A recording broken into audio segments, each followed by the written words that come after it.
அஸ்ஸலாமு அலைக்கும் வரஹ்மத்துல்லாஹி தஆலா வபரகாத்துஹு. எங்களுக்கு தேவையான முக்கியமான ஒருவர் எங்களை ஒரு விருந்து பிரசாரத்திற்கு கல்யாணத்திற்காக அழைத்து விட்டார் என்றால் அந்த இடத்திற்கு நாங்கள் எவ்வளவு அழகாக பிள்ளைகளை எல்லாம் ஒரே மாதிரியான ஆடைகளை எல்லாம் அணிவித்து பிள்ளைகளுக்கு எல்லாம் வாங்கி கொடுத்து நாங்களும் அழகிய முறையில் ஆடைகளை எல்லாம் அணிந்து எங்களிடம் சொந்த வாகனங்கள் இல்லாவிட்டாலும் பணத்தை கொடுத்து இன்னொருவரின் வாகனத்தை வாங்கி நாங்கள் அந்த இடத்திற்கு சென்று வருவோம், அந்த கல்யாணத்திற்கு சென்று வருவோம். எங்களுடைய மரியாதையை பாதுகாத்து எங்களுக்குள்ளே இருக்கின்ற நட்புரிமைகள் பறிபோகாமல் இருப்பதற்காக வேண்டி அந்த இடத்துக்கு நாங்கள் கட்டாயம் சென்று வருவோம். அன்பார்ந்தவர்களே, ஆனால் இறைவனுடைய விடயத்தில் நாங்கள் எப்படி நடந்து கொண்டு இருக்கின்றோம் என்பதை நாங்கள் தான் சிந்தித்து பார்க்க வேண்டும். இறைவனுடைய விடயத்தில் இறைத்தூதர் நாயகம் ஸல்லல்லாஹு அலைஹி வஸல்லம் அன்னவர்கள் எங்களுக்கு இறைவனை எப்படி துதி செய்ய சொன்னார்கள், வணங்க சொன்னார்கள் என்பது தெரியுமா? புகாரியிலே இடம்பெறக்கூடிய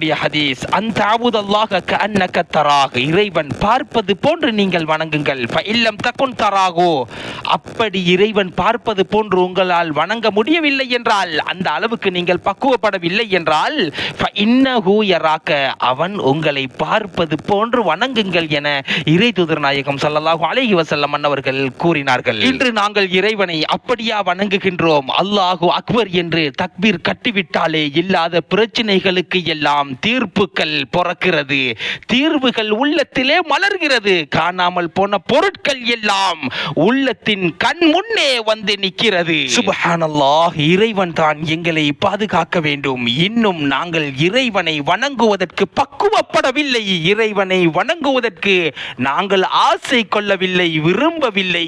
இறைவா, எங்களுடைய அமட்களை எல்லாம் உனக்கு பிடித்தது போன்று நாங்கள் வணங்குவதற்கு, நீ பிடித்தது போன்று எங்களுடைய அமட்களை நாங்கள் மாற்றி அமைப்பதற்கு நீயே எங்களுக்கு போதுமானவன், நீயே எங்களுக்கு தௌஃபீக் செய்வாயாக.